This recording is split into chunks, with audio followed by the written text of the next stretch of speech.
pada kesempatan kali ini kita akan belajar soal Tailwind 40 menit ke depan. Mulai dari installationnya.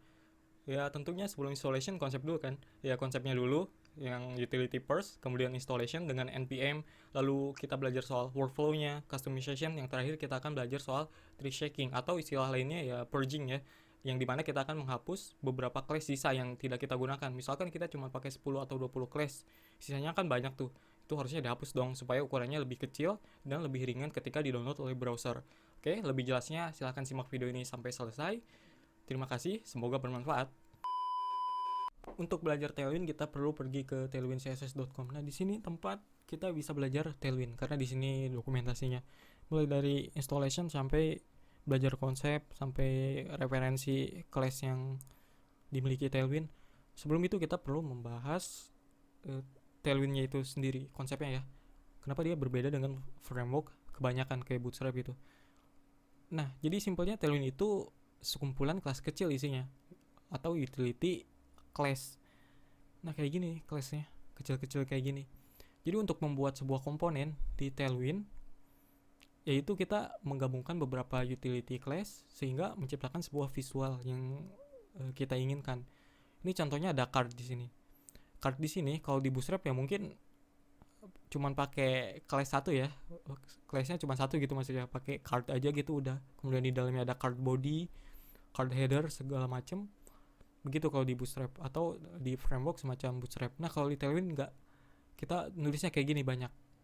Kenapa? Karena kita perlu menggabungkan beberapa utility class kayak bg white. Bg white ini dia maksudnya ngasih background putih.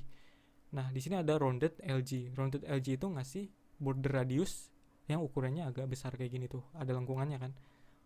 Ada juga p-6 atau strip 6. Ini ngasih padding dengan ukuran 6. Ya 6 itu bisa diterjemahkan oleh Tailwindnya berapa, misalkan entah itu 6 pixel atau 6 rem atau semacam itulah. Pokoknya itu. Jadi dia mewakili satu blok CSS declaration. Jadi gitu, digabungin beberapa utility class-nya. Kayak gini kan contohnya tuh. Kayak text center, text LG, di Bootstrap juga ada. Cuman karena Bootstrap itu bukan main konsepnya itu bukan utility first framework ya, karena dia UI kit framework, jadi nggak banyak orang tahu bahwa Bootstrap punya, atau memang tujuan Bootstrap kan memang bukan utility first framework kan, karena dia UI kit, jadi dia lebih fokus ke UI-nya, kayak bikin komponen button, alert, card, carousel segala macem gitu. Jadi itu simpelnya Tailwind. Dia menggabungkan beberapa utility class sehingga menciptakan sebuah visual. Selain itu ya di Tailwind itu nggak ada komponen bawaan kayak di Bootstrap kan. Di Bootstrap banyak ya kan, kayak tadi yang saya sebutin tuh, button, navbar, kemudian ada badge, ada form control segala macam. Di Tailwind itu nggak ada semuanya itu, cuman class kayak gini nih. Kita perlu nulisnya semuanya dari awal. Kita mau bikin button ya kita tulis utility classnya apa aja yang kita butuhin sehingga muncul button ya kayak gini nih. Button kan ada nih, kita inspect aja nih. Nah kan dia isinya cuman utility class kayak gini. Ini digabungin sehingga ketika digabungin ya kayak gini nih, jadi banyak kan. Jadi di si browser itu bakal ngebaca beberapa utility class ini sehingga menjadi sebuah visual button kayak gini. Itu contohnya. Itu bedanya juga dengan Bootstrap atau Bulma atau ya framework UI kit semacam itu. Itu dia si Tailwind. Keuntungannya ya kalau kita pakai Bootstrap itu kemungkinan besar UI-nya mirip dengan yang lain karena dia pakai komponen bawaan yang sama kan. Orang pakai komponen bawaan yang sama, alertnya sama. Yang lainnya mungkin di customize jadi agak beda warna gitu kan. Cuman class-nya tetap sama. Kalau di Tailwind ya dia pasti unik karena setiap orang kan punya pikiran desainnya itu sendiri-sendiri atau masing-masing. Kemungkinan besar pasti beda kalau di Tailwind. Itu sih bedanya. Oke, jadi kita akan coba install Tailwind ya, atau kita bikin sebuah project kecil dengan Tailwind. Kita pertama pergi ke halaman installation. Jadi si Tailwind ini mengasumsikan bahwa kita udah paham soal npm gini. Nah, kalau saya asumsinya ya teman-teman juga sedikit lah tahu soal Node. Tapi di sini saya udah install Node. Di sini Node versi yang saya install. Di sini versi 12 ya. Kalau teman-teman belum punya Node, bisa install di sini atau download di sini dulu. Ada dua versi kan. Ada 12 dan 14. Yang ini LTS, yang ini yang terbaru. Terserah, saya pakai yang LTS. Itu teman-teman bisa pilih. Kalau udah install Node itu otomatis sudah ada npm. Di sini saya pakai versi 6 npm ya. Oke, jadi kita akan buat sebuah project baru dengan cmd ini. Saya bikin folder baru namanya web tailwind. Kemudian kita masuk ke web tailwind. Kita init project npm ya. npm init min y. npm init ini untuk menulis sebuah package.json yang dimana nanti mencatat semua dependencies yang kita gunakan.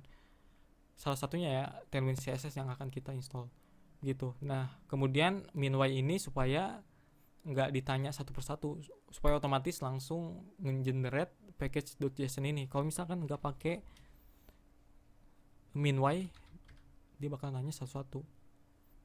Kayak gini nih. Ya kan ditanya nanti saya males isinya. Ya udah pakai min y aja. Begitu. Oke, sekarang kita install Tailwind-nya. npm install Tailwind CSS gitu. Nah, ini tunggu proses installnya selesai. Jadi ini tergantung koneksi internet ya.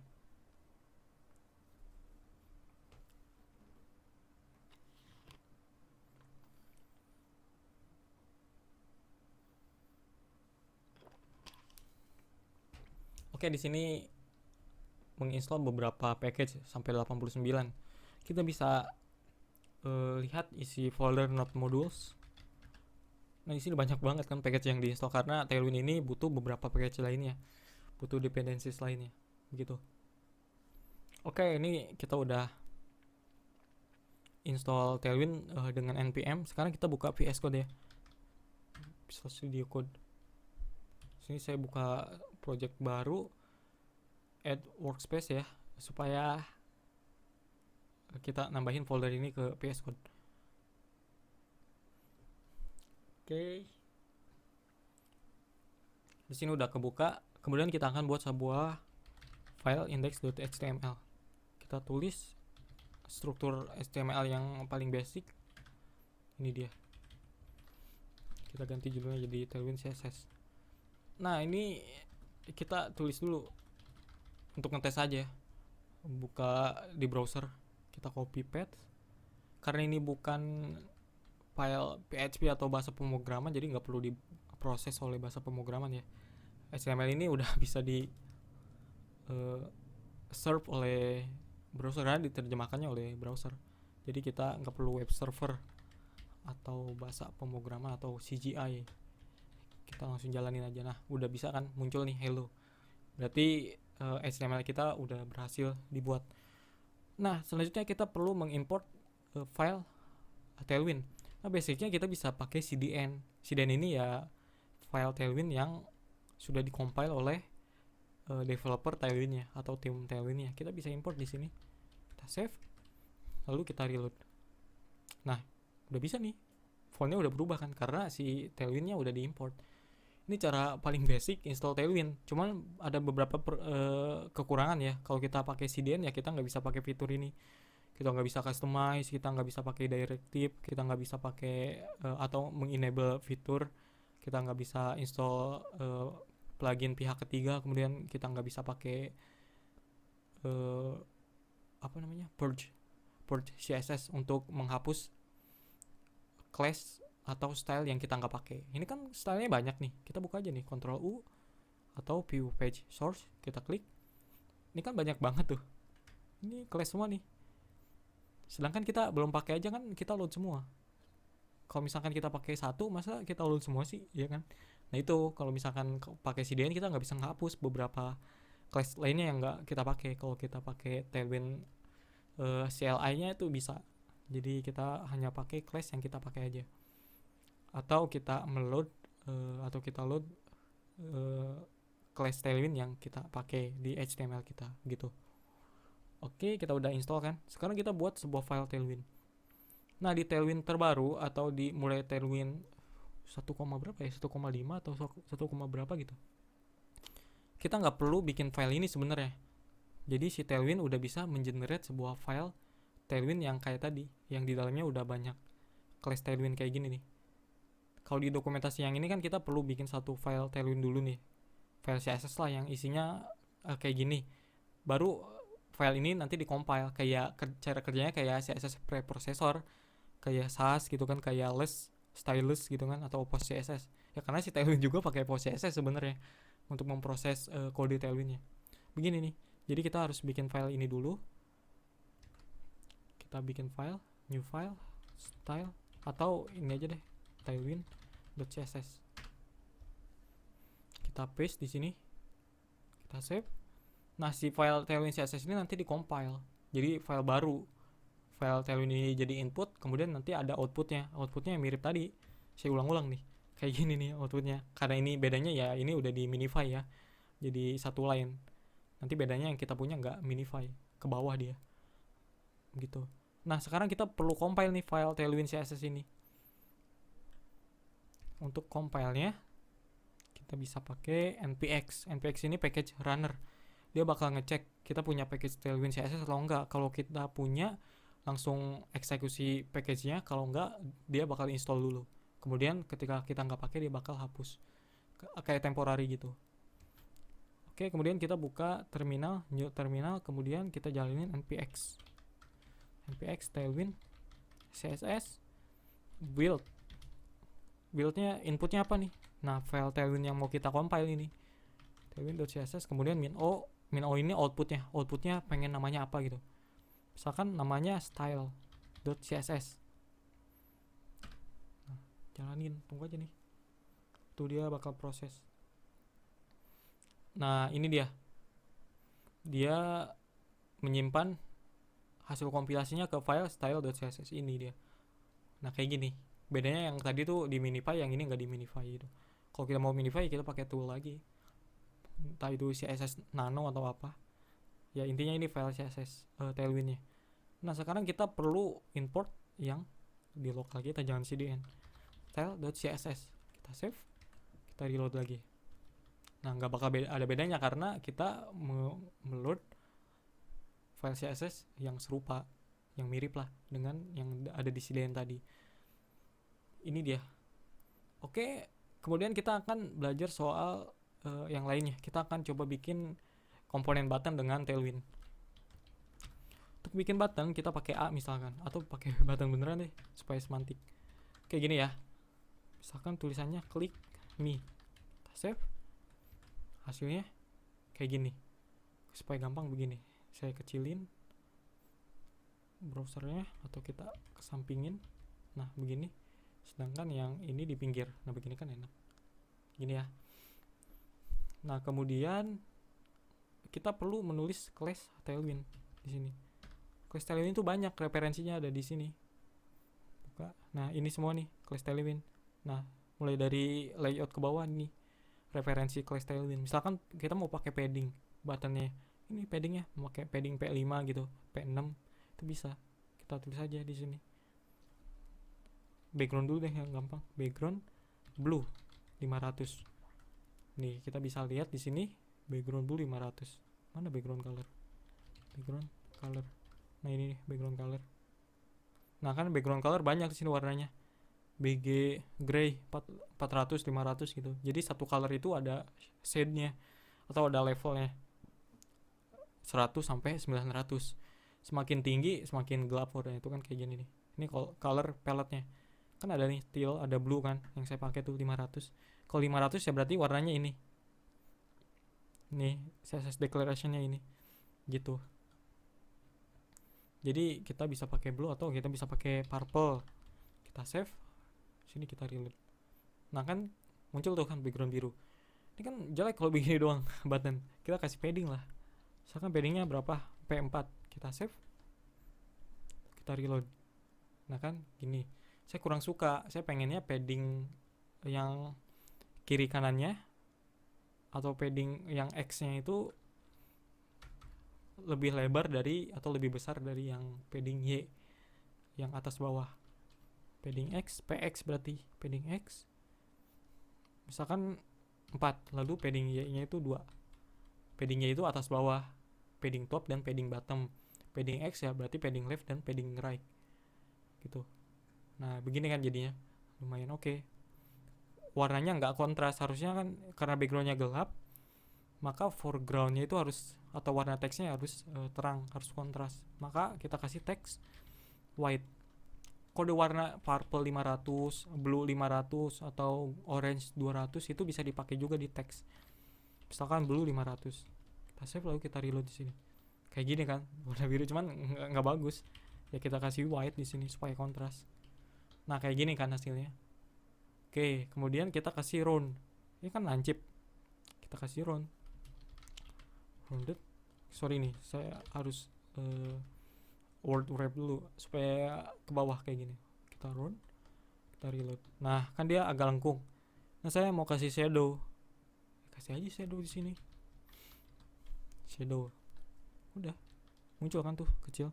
Ya kalau nggak kelihatan gedein aja. Ada MD di sini, shadow MD, medium. Masih nggak kelihatan misalkan LG kasih. Nah agak kelihatan kan tuh. Gitu. Kalau button begini kayak mati kan, buttonnya kayak nggak bisa diklik. Supaya lebih hidup ketika di hover kita ganti warnanya. Setuju kan?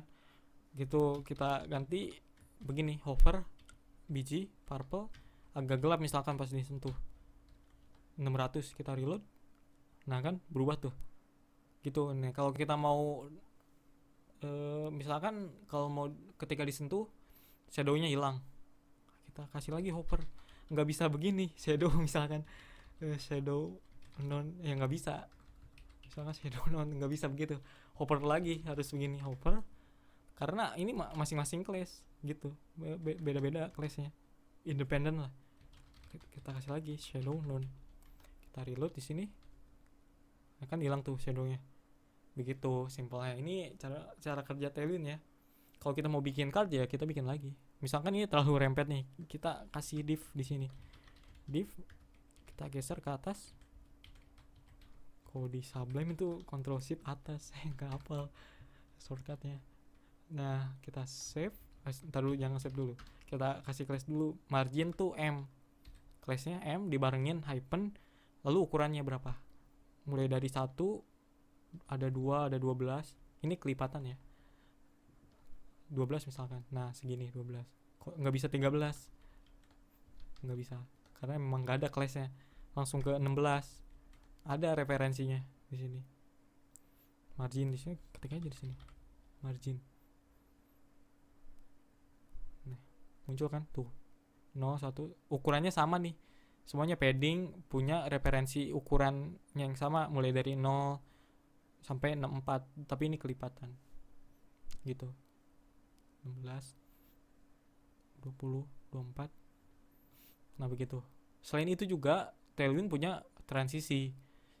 Ini kan terlalu nggak smooth kan perpindahannya tuh, tek gitu, kayak glitch gitu. Nggak glitch juga sih, kayak ya nggak smooth lah gitu, kayak stepped gitu kan. Nah kita kasih transisi di sini, transition propertinya apa, misalkan kasih all aja deh, transition all. Lalu durationnya berapa, 300 milisecond. Kita reload. Nah ini kan halus tuh set gitu.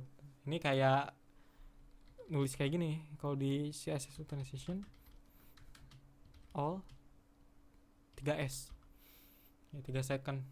Bentar, milisecond tuh sorry salah, itu kan milisecond, kalau s itu kan second. Saya tidak mau menyesatkan Anda. Duration, nah ini 300 ms. Iya kan itu ms ya, gini berarti nih. Nah gitu, ini dia pakai unitnya ms atau millisecond. Oke. Jadi mirip kayak gini. Begitu cara kerja Tailwind yang paling simple. Oke. Ini Tailwind saya nggak bakal ngajarin kamu bikin website yang gimana ya di sini. Saya cuma pengen memperkenalkan Tailwind itu kayak gimana dan cara kerjanya gimana atau workflow-nya kayak gimana. begitu. Nah selain itu Tailwind juga punya file konfigurasi.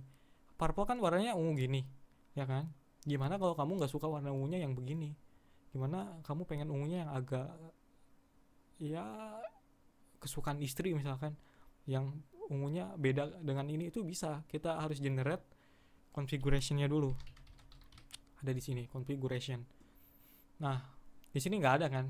Kalau nggak ada file konfigurasi, maka Tailwind akan menggunakan file konfigurasi yang dia miliki, yang nggak ada di sini, adanya di dalam Node Modules di Tailwind.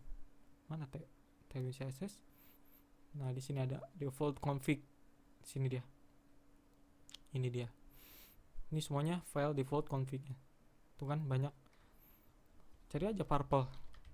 Nah kan ini purple 500. Ya ini kode warnanya. Kita harus ganti ini. Kalau mau pengen purple-nya berbeda. Nah kalau mau ganti jangan ganti di Node Modules. Nggak boleh. Karena ini kan file dependencies, jangan disentuh. Kecuali kita mau kontribusi gitu, fix bug gitu kan.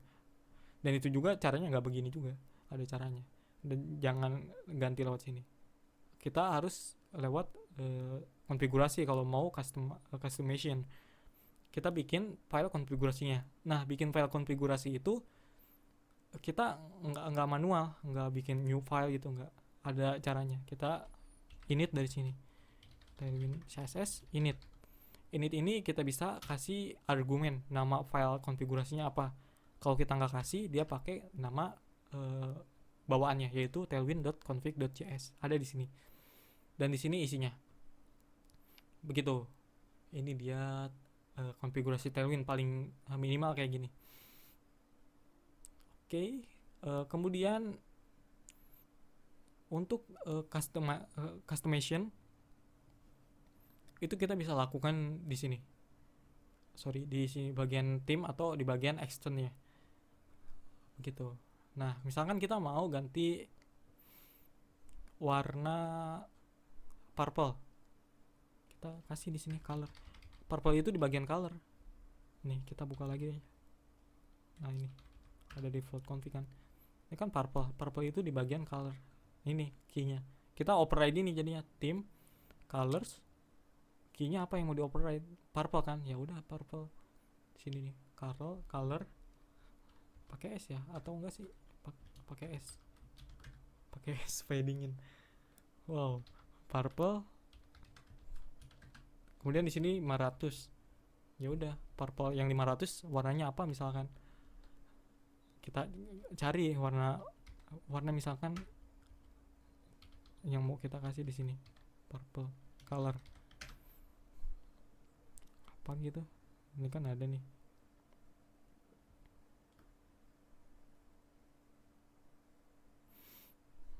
Nah ini contoh aja ya, ini mah indigo. Purple-nya ini deh misalkan, ungunya begini. Ini kan bagus padahal. Ya udah misalkan contohnya kan pengen ini, kita save, kita reload, nggak bakal muncul. Kenapa? Ya karena kita harus memproses kode Tailwind-nya lagi.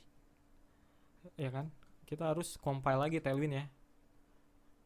Ini si Tailwind ini harus di-compile lagi supaya dia menyesuaikan dengan konfigurasi yang kita tulis. Begitu. Jadi setiap ada perubahan di dalam file Tailwind CSS atau di konfigurasinya, kita perlu compile lagi. Gitu. Jadi ya. Nah, makanya kamu mungkin butuh tool semacam Webpack gitu kan, atau Gulp, atau ya npm run all gitu, atau kan concurrently gitu kan, untuk otomatisasi task kayak gini kan, daripada di manual kayak gini kan. Bisa kalau otomatis kan lebih efisien gitu. Nah sekarang baru kita reload. Nah kan berubah kan warnanya. Ketika di hopper dia tetap sama. Kenapa tetap sama? Karena kita mengoperate purple, otomatis di dalamnya juga bakal teroperate. Jadi hilang. Kita cuman ngedefine purple 500 saja. Kita control U aja di sini. Cek ya. Purple. Purple 500. Nih. Tuh kan cuma ada purple 500, sedangkan yang lain itu ada biji indigo 800, 900, dari 100 sampai 900. Sedangkan kalau purple itu cuman ada satu. Ini cuma tuh kan ada indigo, ini pink. Ini cuma ada satu. Kenapa? Karena si Tailwind cuma ngebaca ini doang, nggak ada. Kalau kita mau mengoperate satu warna, kita operate semuanya, kita tulis ulang. Misalkan yang defaultnya apa nih, purple kan tadi, purple ya kita tulis ulang. Ya cara paling manualnya kayak gini, kita harus tulis ulang. Mungkin ya kalau kamu terbiasa dengan JavaScript bisa pakai spread operator, meload konfigurasi dari sini kemudian kayak di merge gitu kan ke sini gitu. Cuman ini cara paling manual karena saya nggak ngajarin JavaScript di sini kan. Tuh nanti kamu bisa explore sendiri. Ini cara paling manualnya. Pokoknya konsepnya gini. Nah, kita save. Kita compile lagi. Nah, kita reload. Kita balik lagi ke purple.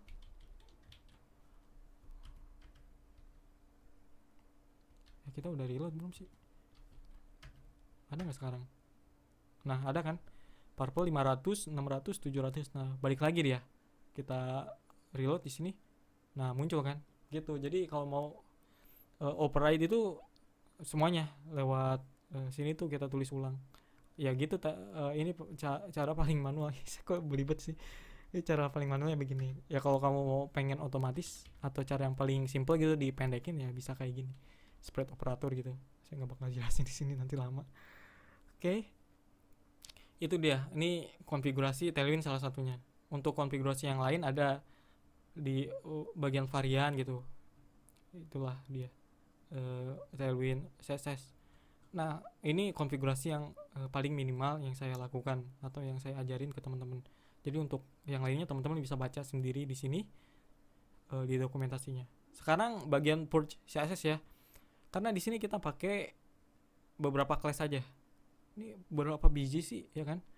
Kita pakai class beberapa biji tapi ini di load semua kan. Ini enggak bagus. Kita pakai sedikit harus meload semuanya. Nah, maka dari itu kita perlu pakai purge atau purging, istilah ininya, atau tree shaking untuk menghapus beberapa style atau class Tailwind yang kita nggak pakai, atau yang tidak kita butuhkan begitu. Nah, untuk itu kita perlu ke bagian upcoming change dulu.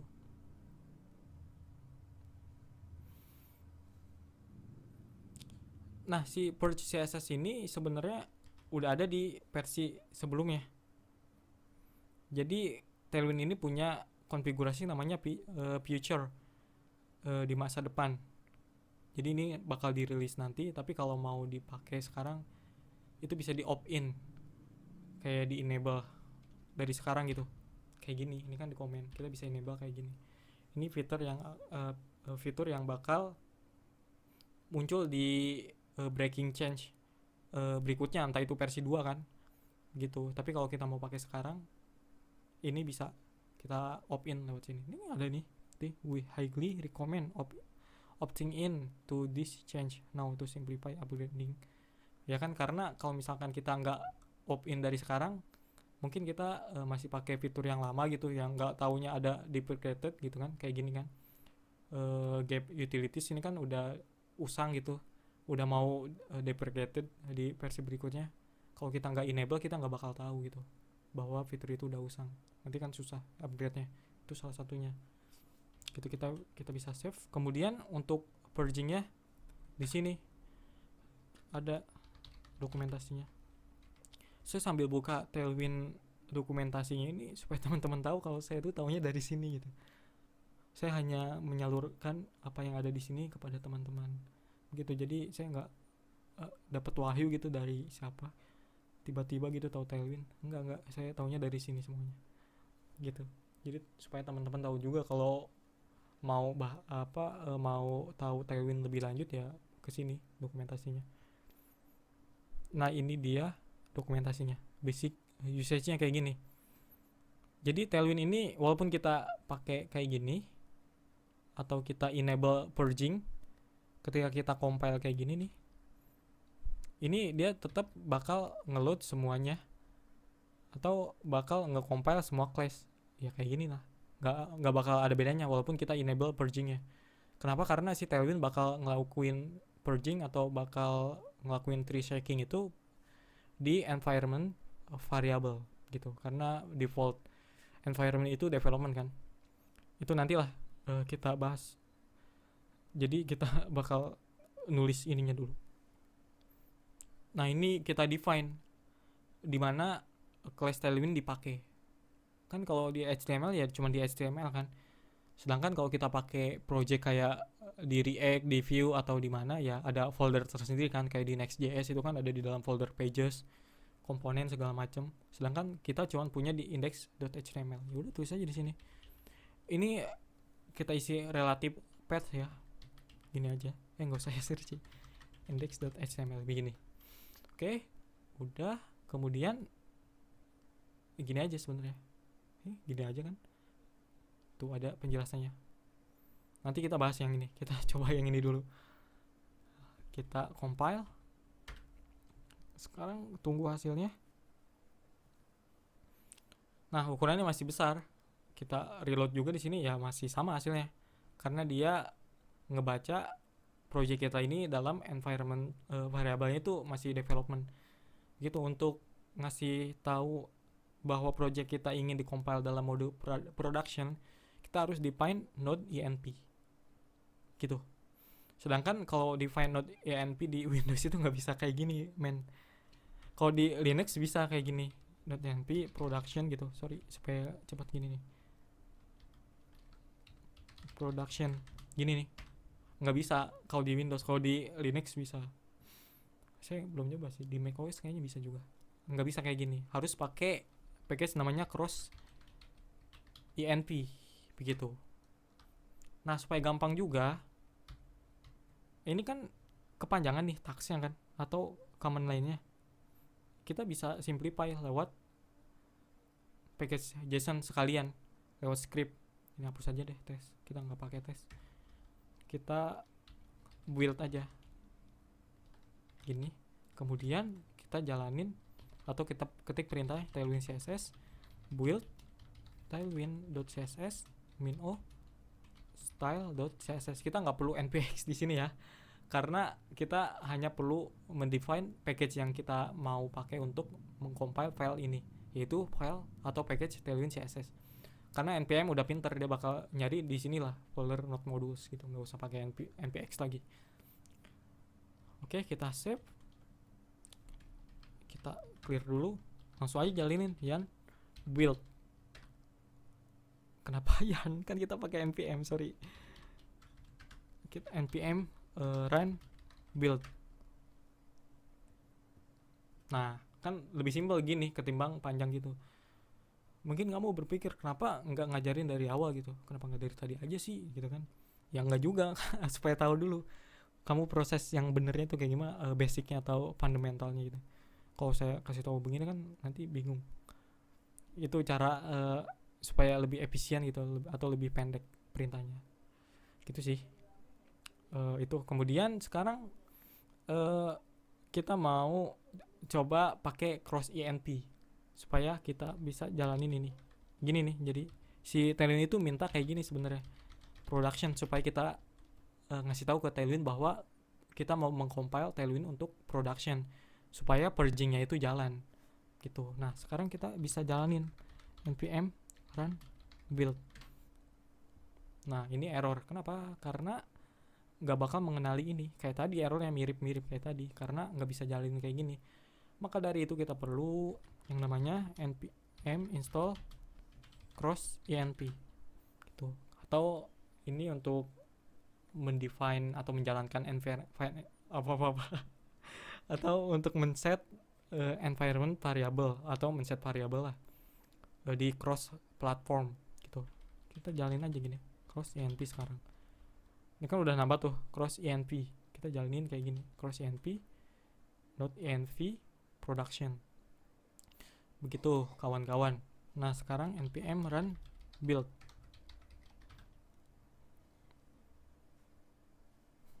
Building sekarang. Nah kan cuma 12 KB kan, turunnya drastis banget. Kita reload. Nah, ini normal ya kalau ngeload beberapa class ini atau rule ini, karena ini risetnya. Kalau di Bootstrap itu namanya reboot, ya kalau di sini namanya preflag atau base CSS. Kalau di Tailwind sama-sama pakai normalize juga core-nya dengan tambahan beberapa customization gitu tuh. Ini normalize. Nah ini dia bawahnya class kita mana. Nah ini dia. Nah itu kan kita cuma pakai beberapa kan, kayak mulai dari sini sampai ke bawahnya nih kayak gini gitu. Jadi kita cuma ngeload beberapa class saja yang kita pakai. Filenya juga drastis kan, dari tadinya 2 MB sekarang cuma 12 KB gitu. Kita reload tetap jalan webnya, sama kan tuh. Kita reload nih beberapa kali juga sama kan gitu. Jadi itu dia. Jadi Tailwind ini udah built-in purging. Sebelumnya itu dia nggak built-in, jadi kita harus define purge CSS-nya. Nah untuk informasi teman-teman, purge CSS ini bukan buatan Tailwind ya, tapi dia tool independent, atau bisa dibilang juga dia toolnya post CSS gitu, untuk menghapus class yang tidak dipakai di project web kita, atau CSS class yang kita nggak pakai gitu. Kita bisa cari di sini purge CSS. Ini dia tuh, remove unused CSS.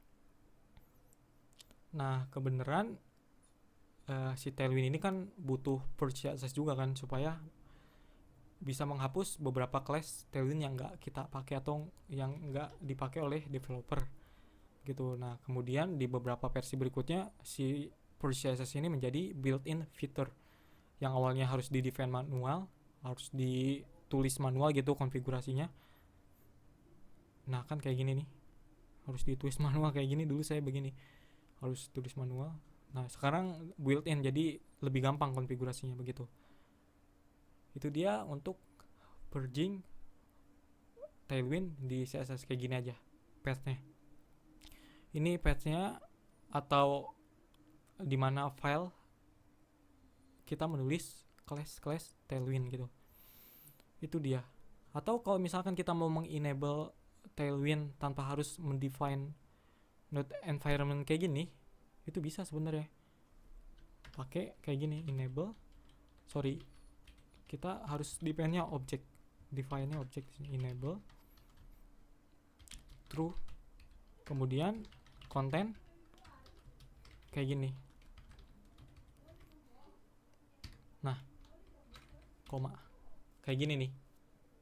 Jadi kalau kita tulisnya kayak gini, maka si Tailwind gak peduli node environment-nya ini atau variable node env ini production atau development, dia tetap bakal ngelakuin purging gitu.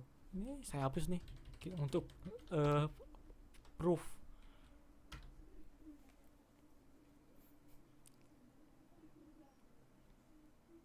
Nah kan tetap 12 KB, padahal kita nggak jalanin cross env ataupun kita mendefine node environment-nya ke production gitu. Jadi itulah purging Tailwind, simpelnya kayak gitu.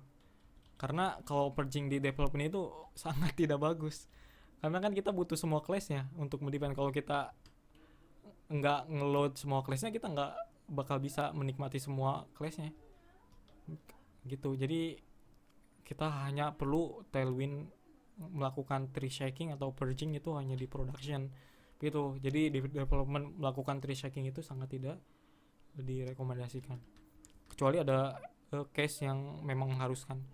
Oke, jadi itu dia tutorial, sebutnya apa ya, tutorial ya, pembahasan Tailwind yang paling simple dari saya. Oke, jadi untuk pembahasan lainnya mungkin di tutorial berikutnya ya. Jadi saya cuma mau memperkenalkan Tailwind itu seperti apa, konsepnya seperti apa, workflow-nya seperti apa, dan fiturnya apa aja. Itu dia fitur yang paling saya jelasin minimal. Jadi jangan berhenti belajar di sini. Mungkin ada YouTuber atau teman-teman saya yang lain yang membahas Tailwind lebih lengkap, mungkin bisa dicek juga channelnya, atau cari aja kan di pencarian YouTube bisa tuh. Jadi saya cuma bahas sedikit di sini. Semoga juga bermanfaat. Nah, kalau mau belajar Tailwind juga, saya nulis bukunya sebenarnya. eh sorry kenapa jadi buka Google ya. Nah ini dia, hebat ya, ada di Google. Ini di sini ada. Nah sini buku saya, Tailwind CSS. Ini buku yang saya tulis. Jadi kalau teman-teman mau belajar lebih lengkap soal Tailwind gitu kan, ini bisa baca buku di sini. Oke, itu dia tutorial atau pembahasan Tailwind dari saya. Mohon maaf ya kalau ada banyak kekurangan atau cara saya komunikasi yang kayak gini nih, kadang belibet atau kadang banyak AE-nya karena harus mikir. Oke, sampai jumpa di video berikutnya. Terima kasih.